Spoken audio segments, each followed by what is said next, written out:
হরিণঘাটার পর এবার কলকাতার Jogeshchandra college, law college. Saraswati পুজোয় বাধা দান কে করেছে? না তৃণমূলের কোনো এক নেতা, সাব্বির আলী তার নাম। সে শুধু বাধাদানই করেনি, একথাও বলেছে মৃত্যুর হুমকি দিয়েছে, ধর্ষণের হুমকি দিয়েছে। জয় হিন্দ, বন্দে মাতরম।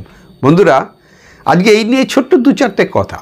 বাংলাদেশের বরিশাল কলেজে সরস্বতী পুজোর ফ্লেক্সের ওপরে জামাতিরা তাদের ফ্লেক্স টাঙিয়ে দিয়েছে, সেটা আলাদা বিষয়।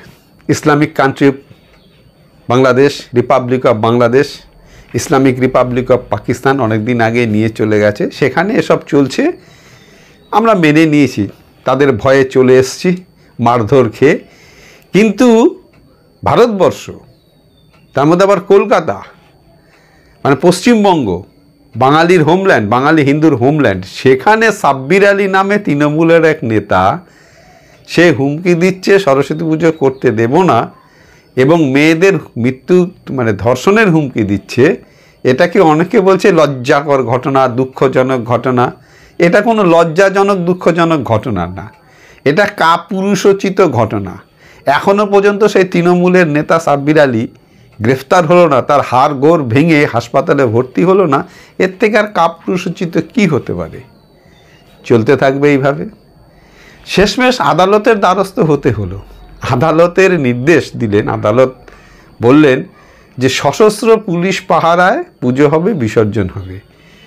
ভারতবর্ষের কলকাতায়, পশ্চিমবঙ্গের কলকাতায়, বাঙালি হিন্দুর হোমল্যান্ড পশ্চিমবঙ্গে পুলিশের পাহারায় সরস্বতী পুজো হবে।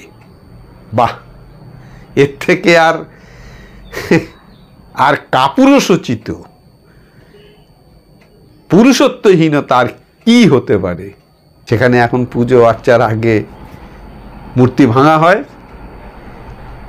অনেক কিছুই হয়, সেগুলো না মেনে নেওয়া যায়, মেনে নেওয়া যায় না, তবুও তার একটা জাস্টিফাই করা যায়। কিন্তু বাঙালি হিন্দুর হোমল্যান্ড সেকুলার ভারতবর্ষে কোনো এক তৃণমূলের নেতা সাব্বির আলী সে হুমকি দিচ্ছে, আর সে সুস্থ অবস্থায় কলকাতার বুকে ঘুরে বেড়াচ্ছে। এর থেকে কাপুরুষোচিত আর কি হতে পারে?